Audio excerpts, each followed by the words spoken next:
น้องสาวลาเลือดของทหารทุกเหล่า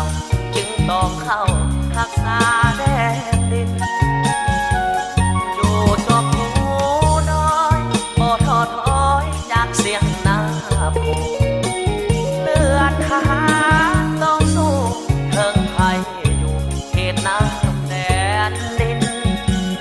บ่ให้น้ำตาพี่น้องต้องไหลหลังลิ้นเทิงเลือดทหารจะสิ้นขอแผ่นดินลาวนี้สิ้นมาสายสมบูรณ์หินข้าอยู่เป็นที่มันเป็นเมืองนางทำทานเหล่าทหารเฮานั้นเถิงผู้จะสู้หน้าผาที่นั่นจะสั่น